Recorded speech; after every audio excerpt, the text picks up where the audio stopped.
Everything in our garage is inspired by our racing spirit.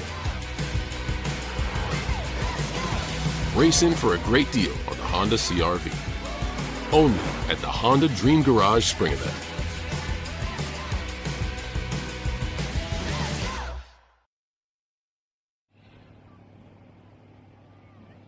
Welcome back to Mid-Ohio Sports Car Course. The clouds are coming in, but I'm glad to say we've had no rain so far.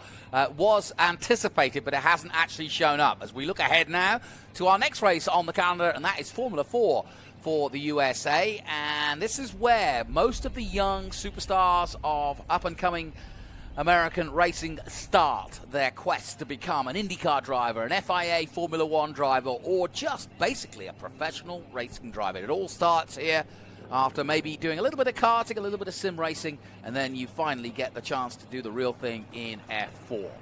Now, we are getting ready for their third race of the weekend, and we've had some good racing so far from them. Ben Sissel is standing by, and he is going to take us through what we're about to see as we get ready for our competitors in F4. Down to you, Ben. Hey, welcome to the grid here at F4 U.S. Championships. We're here with points leader and last race winner Lockheed Hughes, all the way from the Gold Coast of Australia, here racing with us at Mid-Ohio. But first, I want to explain what F4 is. If you have a son or a daughter that's currently in racing, mostly karts, F4 is designed perfectly for driver development. And I know this firsthand because I've been to Scott Goodyear and Jeff Luckrich, their drivers meeting, everything that he does. Scott Goodyear, if you know anything about Scott Goodyear, ex-IndyCar racer, IndyCar announcer, he's very detail-oriented, and everything is to develop these drivers into what they call the ladder system. Then it goes from F4 into FR Americas, which is the F3 base chassis, both Ligier chassis. But this is the F4. You're going to see a little bit of ground effects, a little bit of ground force and wings on the front, no brake ducting. It's a little bit smaller tires, but it is the Honda K20 engine, the same engine that was in my Civic Type R, non-turboed in these F4 cars, and a little smaller wing back here with some ground effects. But we're going to talk to Lockheed Hughes, because Lockie, coming here, racing all the way from the Gold Coast of Australia, what does the F4 series mean to you as far as driver development goes? I think it's a great series. Obviously, it's a great first stepping stone, and I'm loving every minute of it. Nice. And doing a very good job, I might add. He won at NOLA with us in the first round. He won today in the earlier race, did really well at Road America. But we'll walk up. We have 22 cars in this, and the great thing about F4, they can race really close. The aero packages in this don't give the kind of wash that most ground effect cars and wings and slick cars give. So you're going to see really close racing. Jason Alder's in the booth. He did really well with us in F4 last year. He's going to be able to explain how you can draft on these long straights here at Mid-Ohio. Bryson Morris won the first race here with us, all the way from Nashville, Tennessee area, a really good driver. He had his first race win with us last year in Brainerd, Minnesota. And so I'm going to give it to Jonathan to introduce Jason Alder, and then Jason Alder, you're going to be our resident official on the F4 platform because you did so well with us last year. So, gentlemen, I'm going to you. You know, I've got a feeling he's not going to be scared of that mantle because, yes, he does know a little thing about Formula 4. He knows about half, if not most, of the paddock in Formula 4 currently. And he, of course, will be racing later this afternoon in the FR Americas. And that's the progression. Jason, what did F4 mean to you when you took it on? Oh my goodness, F4 was incredible for my development as a road course driver. It's essentially the best stepping stone that you can really be a part of, especially early on in that career, being the first, kind of step outside of go-karts. So a lot of these drivers were in their first year of F4, some of them are in their second year, but there was a whole lot of talent across the board. Well, let me ask you this. I'm sure there's a lot of people tuning in, maybe some dads and some kids, wondering, well, what kind of qualifications do you need to be able to drive one of these things, and what could help you get to a point where you could do it well? to be honest, there's not that much requirements for being an F4 driver. However, it is very beneficial to have a lot of karting experience as a background. It is a good foundation that you can use to go from that karts to cars, kind of career, especially those 2 strokes, things like that, because these cars do have a good bit of torque, and it's very important to get that power down out of those corners. And I guess working on a sim and learning the tracks, that's another key, and you can do that without a lot of money and a lot of testing time. It's an expensive sport, as we all know, but now there are cheaper ways of learning the way to racecraft. Have you done sim racing? I have. A lot of sim racing. Getting good? I'd like to be better. It's very difficult, honestly. There's a lot of things that you can learn in the sim for real life, and there's also a lot of things that you learn in real life that you can use in the sim. It's kind of a balance of both. They help sharpen each other. So tell me about your season so far in FR. You've got another race today, but let's go back to NOLA and Road America, and now here at Mid-Ohio. How's it going? I feel like we've made steady progress throughout the whole course of the season, kind of itching our way towards the front of the pack. Typically Raul, who has been pretty much fairly dominant all season long. I know at NOLA we started off around a second to a second and a half back, but we've just been cracking away at that, and I think this weekend we've been closer than ever, with the exception of that last race. But I am super confident for race 3. I think that we're going to have a good race car for the event, and I think we can do some damage from 4th place on the grid. Now, we've met before. I know your parents. I've known you pretty long now. And what is your ambition? Tell the folks what you hope to gain out of this sport. I would love to be an IndyCar driver, an F1 driver, a NASCAR driver, even pretty much anything at that top level. I would love to make it to the end. It's been a dream of mine since I was a young boy, maybe when I was 4 years old or something like that. I was going to say, that's my next question. What gave you the bug? How did you get into it? Oh, man. My dad, actually. So I just to give a little bit of background, I do not come from a family in racing whatsoever. My dad was a little bit of a NASCAR fan, but just casual at that, so we really didn't do much. But we ended up finding a go-kart in a yard sale many years ago, and we ended up buying it and fixing it up together. And we took it to the elementary school parking lot, and at first I was scared to the death of the thing, but I soon fell in love with it and popped the question on my dad, Dad, I want to race cars one day. That's awesome, and I bet he had that sinking feeling of how the heck am I going to afford that? Oh, my goodness, we had no idea what we were getting into. Well, I'm going to talk to you some more about your career and some of the sponsors. You've got some unique sponsors that you're involved in, including some, is it diabetes that you have a foundation with? Yes, my eldest sister, Jessica, has type 1 diabetes. Okay, cool. Well, I'm glad you've got that as part of what you're doing as well to help her and awareness of that situation. There's our drone base right by our commentary booth, doing a heck of a job from high above.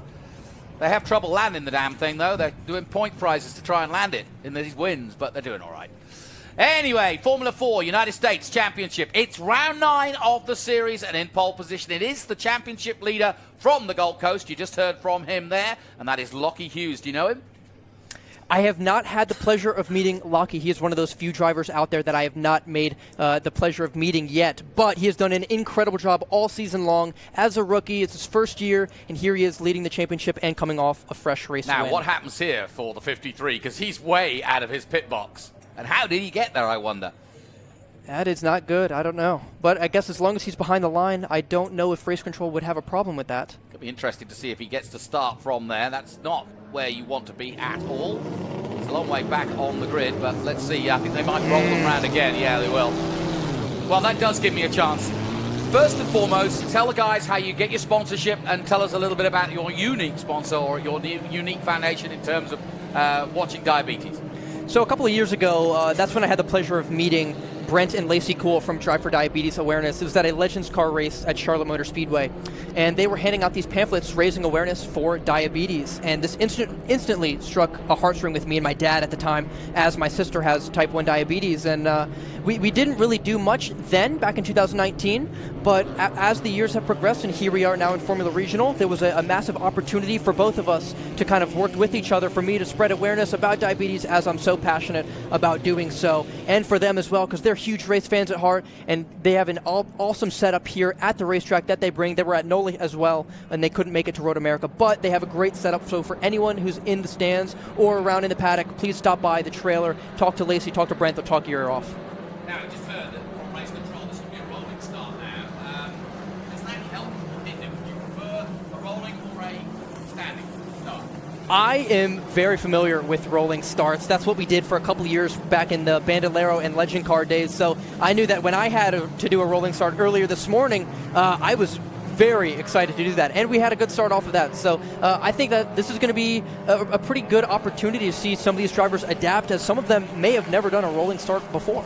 Yeah, just to repeat that, we'll have a rolling start here instead of the standing start, as you saw. Car number 53 that's just gone through shot. That's Alan Isambard had a problem on the start there, and now they've decided to keep them going, because obviously the main reason for that, if I'm right, is probably the clutches. You don't want to mess with these clutches too much, and if you do too many standing starts, you can kind of burn out the clutch, right? That actually happened to me here last year. After the start, my clutch actually welded itself together after the first or second lap, and we came in for a red flag, and I could not come to a stop in the pit lane. We ended up DNFing in that race. So that was a very unfortunate incident, but here we are. It looks like the cars are getting in their 2x2 lane in turn 11 and 12. I'm excited to see this start. That's going to be tough, though, for Lockheed Hughes, because he's got Noah Ping, who's a very experienced driver himself, and he will be on the race line. It's ironic that the pole position is on the inside, which is an advantage, but it is the dirty side of the track here at Mid-Ohio. And so Noah Ping will be thinking to himself, you know what? I've got a chance here to take the lead. Here we go, then, out of the carousel. Race 3, Formula 4 Americas from Mid-Ohio. Jason Alder and Jonathan Green bringing you the action here as away we go, and it's a good start from the pole man, Lockheed Hughes. Hughes on the inside, on the right-hand side for James, for Howard Development, and he got a good start, but here comes Noah Ping. But Ping hits the dirt for a moment, so does the number 2. And not a good start from Westling there, but he gathers it back together. Here comes Ping on the outside now. Neck and neck as they head into the keyhole. Great racing. Just with a nose ahead, just is Hughes. Now, can he make it? Who's going to make it to the turn 4 first, do you think, Jason? Oh, it's looking pretty close. I think Noah Ping might have a wing out in front at the moment, but it's essentially a drag race to the finish. Here we go then, down towards the famous turn 4, and it is the pole man, Lockheed Hughes, who's going to hold it into that turn 4 and take the... Oh, no! He's hit the grass, and that is disaster for the Australian. Wow. Oh, my goodness. I've heard a down under, but that was an up and over. What on earth happened? He just touched the grass. Simple mistake, but that's how easy it can go wrong in motor racing. I can't recall seeing any kind of contact between the car of Noah Ping and Lockheed Hughes, but I can't imagine that Lockheed is very happy right now. Absolutely not. We'll see if we can have another look at that, and I want you, Jason, to see what you see when we see it in slow-mo. But that is disaster. Right from the get-go, leading the race in a great position to take this one out, and he's just gone nowhere, and he's right at the back now. Bryson Morris picking up second place behind the VRD driver as they come through the carousel again. Looks like Noah Ping had a little bit of a wobble in turn 12 there. Let's see if Bryson Morris can capitalize on that and get a good run through turn 1, maybe a pass in turn 2, or maybe into turn 4. I guess we'll have to see. Well, everybody else nice and clean through the field, but Lockheed Hughes, the championship leader. And by the way, the championship is very much on a knife edge at the moment, because there's plenty of guys all chasing down and a lot of races still to come. I believe the championship finishes at Kota later in the year, am I right? That is correct. Yeah. Let's take a look at it, Jason, because it was a strange incident, because we don't often see accidents there, and really, whether he actually had a touch or not, we'll find out. Jason, take a look at the incident just a moment ago. Side by side here, Ping on the right-hand side, but here comes your leader, Hughes. What happens? Oh, I don't see any contact until after Lockheed was already kind of in a spin there. I would say that the 6 just maybe carried it in a little bit too hot, maybe a little too deep on the brakes. I think he was anticipating Ping making the move, so he braked later than perhaps he normally would, and was a little bit hot on the exit of turn 4 and then just spun the car. It can be really tough to kind of tell where you can brake, especially when the cars are cold at the beginning of the race. So here we are, Ping, Morris, and Sheehan. Sheehan has a good weekend so far, the man from Texas. And he is in 3rd, Flores 4th, Fonseca in 5th, Bennett, Christensen 7th, Berg, Brown, and Castro rounding out the top 10. First weekend here for Andre Castro, doing a really good job. He's being looked after by Al Unser Jr., who was here in the booth just an hour ago. Wow, look at this racing at the front as well. Everybody battling for positions. Look at this. Looks like Bryson Morris pulled out to make a move potentially in turn 1, but he looks like he backed out of it there. Look at this. The top 5, 6, 7, 8 cars basically nose to tail. That just shows you how close these drivers are. Yeah, really good and a nice move by Christensen on the inside. Hasn't quite made it stick on the 76 of Fonseca, who closes the door, and back down the straight they come. Can you get a draft, and how close do you have to be? You can be within about 3/4 of a second. That's where I've noticed it kind of the most. But yes, these drivers are absolutely getting the effects of the draft. However, when the guy in front of you is also drafting on the car in front, then essentially negates your draft. And it looks like Bryson Morris also pulled out a move going into turn 4, but couldn't quite pull it off. Yeah, it looks as though he's settled for second place. No shenanigans there. And he's now looking up the inside. This would be bold. Yeah, Bryson Morris is all over the rear wing of Noah Ping. But again, the car behind is right there on Bryson Morris. Ryan Sheehan is there to capitalize in case Bryson Morris puts a wheel out of line. Jason, what's the biggest thing you learn in F4? I would say that the biggest thing is the braking, honestly. Yeah. It's so far different from anything that I'm familiar with, especially in karting, where you tend to carry the brakes kind of into the corner. And these Formula 4 cars, you brake very hard initially, but then you bleed off the brakes as you approach those corners. It can be very tricky. Good to know. So, karters out there, if you're listening, that's what you need to learn. So, Noah Ping leading the way at the moment. And Morris in second place, already a winner this weekend. Bryson, and the man from Nashville, Tennessee. And Sheehan from Texas in third. So it's no change at the front, but if anything, the lead pair just slightly pulling ahead of Sheehan. But Morris really wants by quick, doesn't he? And again, another move by the 45. Christensen likes that move on the inside. He didn't get it done last time. Can he do it this time? Not quite. And again, these two going at it. Fonseca good at closing the door and getting the drive. Looks like Fonseca dipped 2 wheels off the exit there. I have a feeling that Christensen might be able to capitalize on that into turn 4. Turn 2 is a very difficult place to pass. As you have that long straightaway after that, it's essentially a drag race to the apex of turn 4. You're listening to Jason Alder. He'll be up in action in the FR Americas race in the 77. Where do you start? We're starting P4 on the outside. All right, looking forward to that. And there's Alex Berg. He's been doing some commentary as well, but the young Canadian, just 15 years of age, and had pole position for the second race, but it didn't all happen for him, unfortunately. He did well for the first 2 laps, and then he got into problems and had a suspension issue. And I don't know what caused it, but it wasn't what he needed, that's for sure. I think Ryan also had an issue early on in that race yeah, as well. He's got to be happy to be up in the podium spots right now. Well, the Crosslink boys have fettled that car and got it all together. Mo, his engineer, I'm sure was working hard to get it right. And again, they come out of the carousel. Look in the mirrors from Ping, but he doesn't really need to look because he's going to get a face full of grey cars coming at him, 39 and 66. Flores, 22, is right there too, as is Bennett. Berg, up to 6 now, ahead of Fonseca. Christensen still 8. Ryan's looking to the inside of Bryson Morris here, thinks twice about it. Oh my goodness, this racing is so close. It looks like the biggest gap within the top 15 cars. It doesn't span over a second between any of those two. This is one of the closest races I've seen in recent times in F4. I was about to say, that's another thing it teaches you is how to race fast at close quarters and not be intimidated and know where your limits are, right? That can be very tricky, but yes, absolutely, especially when there's cars behind, there's cars in front. You don't know where some cars can be at times. How about that for a move? Oh my goodness. That is textbook stuff. Nicely done, a la Sato from a couple of years ago in Indy. But that is a move you can make at turn 4. Use the camber, get up the inside, make a block pass, and the next is a left-hander. And if you can keep it hanged in there all the way around that left-hander and down that hill, you can take the lead. And that's exactly what Bryson Morris has done. Textbook racing. What a brilliant move, and what a good set of corners in the infield. Looks like he stretched a lead out, actually, and that is a rare thing to see so far in this race. So if I'm Noah Ping, I'm thinking about all I have to do to hit a couple of these corners right and make sure that the car behind can't get around me. Here's the move for the lead. Jason, you see what you just see. Wow, look at that. Honestly, like you said, textbook move by Bryson Morris. You know that what? was a full send on the outside. Yeah, he tried. He was there, but just wasn't quite enough. Well, unfortunately, Ryan Sheehan had a situation in race 2 where he did exactly the same thing, almost pulled it off, and then got beaten up effectively by the fact that he didn't pull it off at the end. And unfortunately, a little bit of debris coming out of one of the cars there. I don't know what that was. But it knocked Sheehan out of the race in race 2 and dropped him right back. There's Berg in the middle of that green. There's Andre Castro. He has not had the best of races so far, but I think it is incredible qualifying on pole in your debut weekend.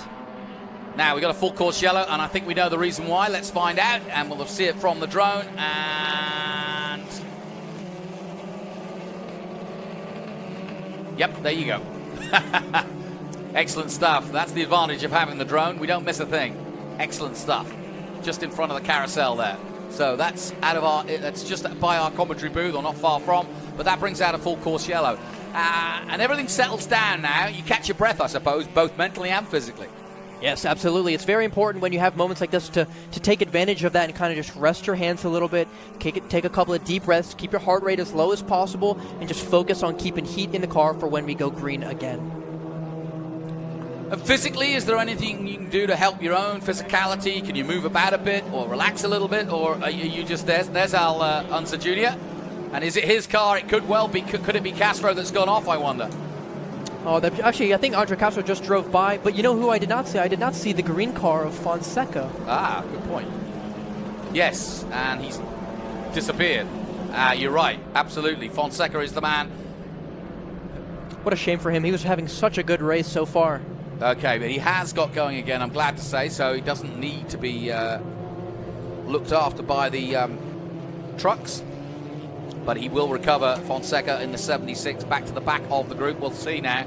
Now, what's going on here with one of the J. Howard development cars? He's got a lot of plastic hanging off the car there for a moment. I see that. It's damage to the front wing with a lot of plastic. I wonder if he hit one of the brake boards somewhere. One of the boards, yeah, good point. Well, there is Fonseca, and yeah, Fonseca has done a couple of seasons in F4, but yeah, that is not how he wanted to end his weekend, and he got a good start as well. So Gabrielle Fonseca from Sao Paulo, Brazil. We've had a few good drivers over the years from that part of the world.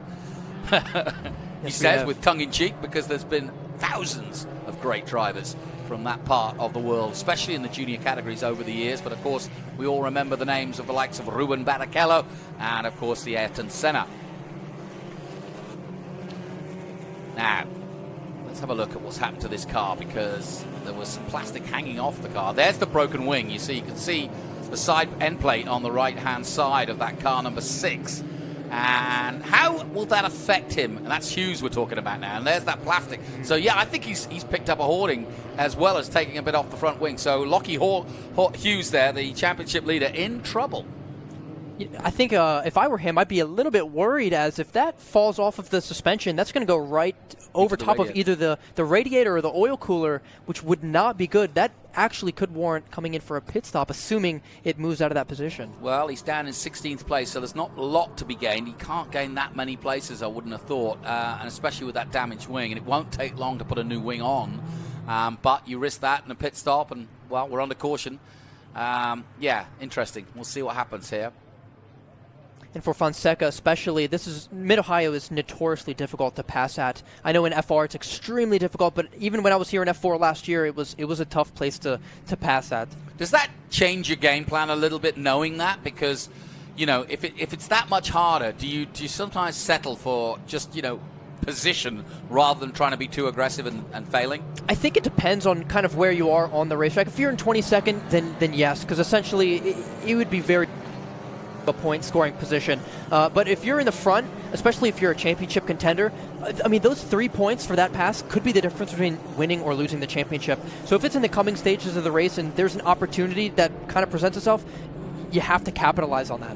Good point. So we're under caution here in our final F4 race of the weekend. Jason Alder joining me, Jonathan Green, as we take a look at these youngsters coming through. And we've had some great success over the years, those that have gone on. Hunter Yaney, an F4 champion. He then went on to FR. He's now racing in FIA F3. And obviously we've got people like Kyle Kirkwood, a former champion in both F4 and FR, and now going on to IndyCars. So do you keep an eye on those guys that have gone through the same ranks as you have, and see how they're achieving and what they're doing and how they go about their business? Absolutely. I remember when I visited the racetrack for the first time back in 2020. It was at VIR, and I saw Linus Lundqvist winning all 3 races, and now I see him doing pretty much the exact same thing in Indy Lights. I know I watched him all last year, but absolutely watching David Malukas and Kyle Kirkwood in IndyCar is nothing short of incredible, because I know that me as well as a lot of the drivers in this field could follow in those footsteps. Yeah, Bjarne Pedersen, another one. We've had some really good Swedes and Danes over the years. There's Hughes again, and he's staying out there for now. And let's see what happens in the restart of this one. The lights off on the safety car. Now, how far away from the safety car do you need to be able to see those lights, I wonder? That's a good question. You can see them from pretty far away, Okay, I would say. So everybody trying to get up to speed, get those tyres up to grip as they come through Thunder Valley. We'll get a restart here. Morris leading Ping, Sheehan third, Flores, Berg, and Bennett. Watch for Berg in the 08. He's up to fifth already. He's disappointed after having pole position and not being able to capitalise on it. And so Berg's definitely got the bit between his teeth. Bryson Morris, though, already a winner this weekend, so he knows what to do at the restart. But Ping is going to be all over him. I know Bryson Morris, if I were him right now, I'm thinking about the earliest point at which I can go full throttle without the cars behind being able to do the same. Right. And away he goes then. Yep, and he slings straightly to the inside to defend that position. Now back on the race line. That was a good restart, a smart restart too, because it really didn't give Ping any opportunity to dive bomb him, and that opportunity may come. But again, Morris is wise to it. He's weaving from side to side, and that really is just tactical to make sure that Ping can't make a dive up the inside and leave it to the keyhole at least. A side-by-side action here as the number 4 of Brown goes side-by-side with Alex Berg. And Bennett, excuse me.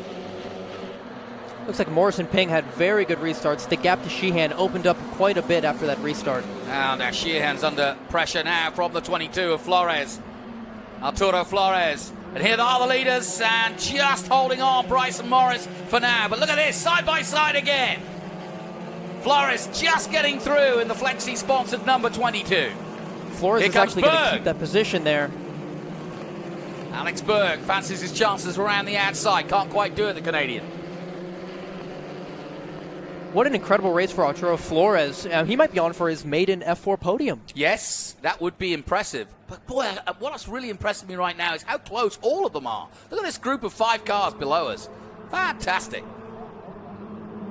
There go the leaders. They've got a nice gap now. Oh, no! And another spin. 2-car spin. Oh, no, that's Alex Berg. And that is Alex Berg. In the wall. What a disaster. I feel for him. He's had a rotten weekend in many ways. And he, of course, was one of the championship contenders coming into Mid-Ohio. He's got the car going again, so no major damage. But I think the suspension is out of whack. Yeah, he's done. He's done. Absolutely done. He manages to grab back to the pit lane, but that's not going to help him at all. What a shame seeing that. Oh, he was having such a strong weekend, such a fast car, but just unfortunately, it just didn't go his way. Jason, take another look at it.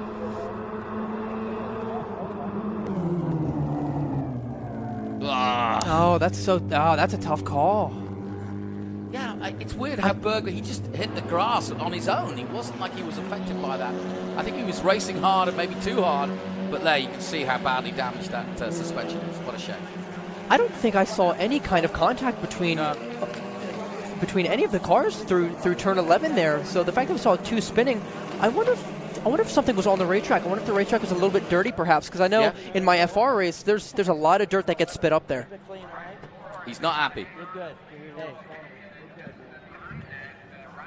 Oh, well, that's racing, folks. And as you can see, Tony Garcia zooming right in on the action and showing us exactly what has gone wrong with that car. But Alex Berg is down and out, sadly. But back to the action. And it's fast and furious at the front as they come into the carousel again. And absolutely nothing between the 2 leaders who pulled away from Sheehan in 3rd place. He's got back up to 3rd place, but he's got damage too. Oh! If it wasn't for bad luck, he wouldn't have any. I think that's definitely the nail in the coffin for his chances of winning this race. It looks like it's going to be a shootout between Morris and Ping with only 5 minutes to go. I think you're absolutely right. 5 minutes less than to go, and it is going to be a battle for the podium, as sure, because Ryan Sheehan is not going to be able to hold on without that wing down the back straight. Here they come to the keyhole. You'll see exactly what I mean. The leader's already on that back straight, and they're looking in their mirrors. Is Morris. Ping coming at him, very strong indeed, and he's going to try to take the lead here at the end of the straight. But let's watch 3rd place as well, because Ryan Sheehan has got a damaged wing, and he can't hold the rest of the field off. Whoa, big dive from Ping. Can't quite do it, though, but he tried to intimidate Morris into a mistake. And they'll have a couple more laps to do this dogfight, which has gone on through the last few laps. And I wonder if Sheehan's still there in 3rd place, I wonder. 2 seconds behind. No. Yes, he's still there. He's done a good job. He has done a great job trying to keep that car as fast as possible with that damaged front wing. It's going to be really interesting to see if Flores can get that 3rd place position back from Ryan Sheehan to get his maiden podium. So here we go, the leaders coming through. Now take a look at the wing of third place. Ryan Sheehan really struggling, but can Arturo Flores, well, he's got his own work to do because he's being chased hard by the Rising Stars racing car of Andre Castro in his first weekend of Formula 4. He usually does USF Junior racing, but Sheehan doing a good job because that car can't be easy to drive. It definitely cannot, and he's actually pulling away a little bit from Flores. I'm sure he has his mirrors full, but it looks like actually Matt Christensen is making a move potentially on the 8 of Andre Castro into turn 2. Yeah, they're side by side coming into the Big Machine Vodka Spike Coolers keyhole. Oh, no! And sadly, Castro goes off. And, well, that battle was going to end in tears. He got hung out to dry on the outside, tried to keep his foot in, but that led to him going wide. And now he's lost several places, and that's just a real shame. Oh, what a bummer to see. Now, I would have thought that Al Unser will be on the radio. Oh, we're side by side for the lead. Whoa, look at this. Fantastic racing. Bryson Morris and Noah Ping, but Noah Ping in the 65 has finally made it stick and takes the lead, but for how long? Will Ping hold it, or will Morris come back? They're coming in to the Thunder Valley right now. And luckily for Morris, he hasn't lost too much ground, but that was a good overtake. Was a very good move by the 65 of Noah Ping to get that front position. It's going to be all in Bryson Morris now. There's only 1 or 2 laps to go, so Bryson Morris is going to have to capitalize and drive to his absolute limits. It'll be white flag next time round, and Sheehan doing a miraculous job here in third position. He's still holding off Flores. Castro's gone off. Christensen's now coming at him. So there's still plenty to come. Let's take another look. And here we go. What did Castro do anything wrong? No, they touched. That's just what a little bit of wrong. contact. Yeah, it looks like Matt probably had a little bit of understeer on the exit of the corner and just had nowhere to go, and unfortunately squeezed Andre off the road. That's a real bummer to see. Would the stewards have anything to say about that? Potentially, yes. You really shouldn't be doing something like that, especially when Andre was as far up as he was in that corner. I don't think he should have backed out there. I would say that Matt maybe should have backed off a little bit, given Andre a little bit more room. Oh, we have a spin. Whoa, another spin. And that's Flores. Oh, what a bummer. So it goes from bad to worse for the Flexi sponsor number 22. And he's right in the middle of the track too, and that doesn't help. That's a scary place to be. It sure is. So Flores with those dirty tyres as well, that could be a factor in this because he's gone off into the dirt there. Let's have a look at it, Jason. Here come the leaders. And then you'll see just behind. There we go. Yeah, all on his own. Yeah. Typically when I see stuff like this, although there was no contact, typically that is made to avoid contact with the car on the outside. It looks like he went for a potential move on the car in front, but realized he didn't have enough, and in order to prevent contact, he just had to brake again, and that sent the car around. White flag is out on this one, so we've got 1 lap to go, and it's a cracking finish to this. At the moment, Noah Ping pulling away in the lead. Ryan Sheehan in third place, doing a really good job in the 66. And he is going to hold on to third place, which is going to be a great result. I know his dad well. He'll be delighted with that. Ryan in his second season of Formula 4. The man from Horseshoe Bay, just outside Austin, Texas. Went to a Formula 1 race a few years ago. Saw what he liked and said, I want to have a go at that. And here we are, just a couple of years later, and he's doing the real thing. He put some great sponsors together locally. They've worked really hard in the Austin area. I just happen to know that because I live in Austin, so I'm well aware of how hard Ryan Sheehan and his team are working to stay on this grid and stay in the hunt to be a professional racing driver. But Noah Ping is doing the business, and I would have said he's comfortable. He's got a, 3-car length lead as he comes down into Thunder Valley. And Jason Alder, this has been a good performance. He chose his moment, chose it right, and he's taken advantage. Yeah, Noah Ping really did a perfect job there. There was a lot of pressure from behind. He had to make some moves in order to get to the front, and he did it and pulled away from Bryson Morris just enough so where he couldn't get in the draft to make a move into turn 4 on this last lap. But it looks like Noah Ping will be your race winner in race 3. Brilliant stuff then. Noah Ping wins at Mid-Ohio, takes victory over Bryson Morris, who had led for some time. Ryan Sheehan takes third place with a damaged front wing and a miraculous job done. Christensen takes fourth place, Isambard takes 5th. Carrera, his best result of the weekend. The Argentinian taking 6th place. And Lockheed Hughes recovers well despite the damage to his wing and takes 7th place ahead of Castro in 8th. Boland 9th. Brown in 10th. And that was a good race. Some good racecraft, some good comebacks, and some good racing under pressure as well. Definitely. There were a lot of good moves there, a lot of respect between these drivers. I really like how we only saw that one yellow that we had. That's very nice to see. You know, one thing that we didn't talk about was International Motorsport just had a 5th and 6th finish. Yeah. That might be their best result in terms of a double result of the year. That's very good to see for them. That is very good. You're absolutely right. Good call. But good racing all the way through, and especially by Noah Ping. VRD, Dan Mitchell will be pleased with that. He, of course, the Englishman who runs the team. And VRD have put together an excellent run. They were the ones that run Hunter Yaney, of course, and they've always had some very good drivers and some good development within their ranks. Yes, indeed. I know I had a blast driving for them last year. Here we go, side-by-side stuff. This is where Noah Ping took advantage, and he did it with style too. Look, waited for the braking point, had the inside line, kept his foot in, and that's where he took the advantage by staying fast, and then he'll have the inside run. And that is excellent racing. That really is. That's not easy to do when you're wheel-to-wheel like that, and that's a tricky part, that Mid-Ohio circuit, probably the hardest part of the track to go racing.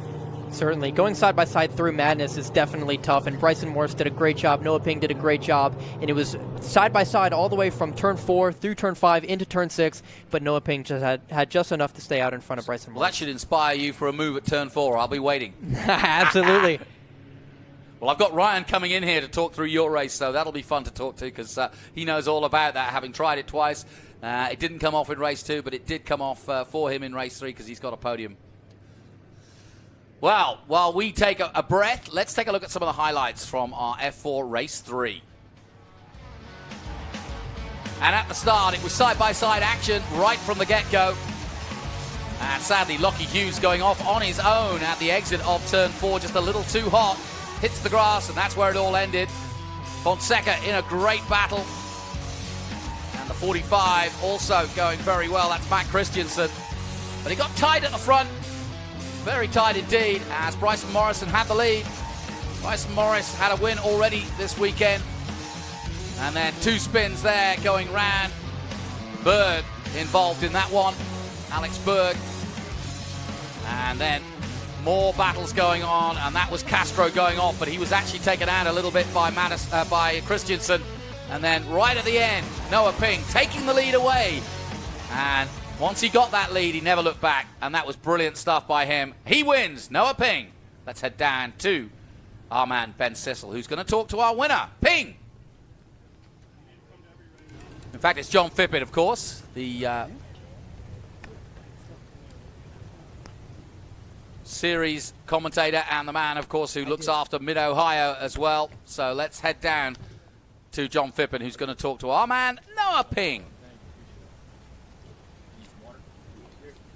Noah Ping getting a well-deserved sip of water and his hat. Noah Ping, what an exciting race it was. A great start. You took the lead early. Bryson got by you, and then you were able to pay him back at the closing stages. Yeah, definitely. It was an up-and-down race. It was a bit crazy. I don't know what happened to Lockheed there at the start, but I think he lost it. We made a little bit of contact when he spun back on the track, but luckily the car was okay. And then, yeah, Bryson got by me. I think I was a little bit in my head because of the contact. But it actually ended up getting like a little wet in the keyhole when I got the pass. So he ended up out-braking himself in the wet, and I kind of like waited for the car and then got back to power and was able to pass him on the inside. Congratulations on your second win on the season. Thank you. Appreciate it. Noah Ping, your winner, Jonathan. Great stuff, John. And, yeah, nice words from the VRD racer. And, yep, got in his head a little bit. And, Jason, you know what that means. It basically he got him rattled, didn't he? Did, absolutely. It can be really difficult, especially when there's something like that. Seeing a car spin right in front of you can definitely, get in your mind, and especially when there's pressure from behind, and now you're the new leader all of a sudden when you weren't thinking about making a move or something like that. It can be very difficult to focus on hitting your marks. Well, listen, Jason, I know you need to get back to your team and start preparing yourself for your race. I know there's about an hour to it, so I'll let you go and prepare. We'll be watching fourth on the grid, car number 77. You can't miss him. I've still got the hat at home you gave me from last year or 2 years ago, so I will treasure that and make sure I keep watching you. For your socials, hang out, tell us everybody how to follow you.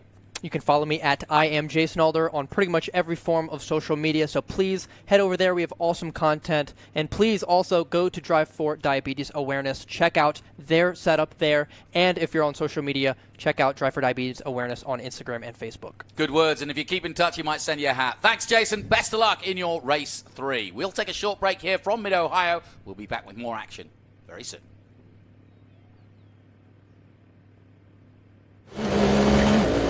In fact, we're going to take a short break.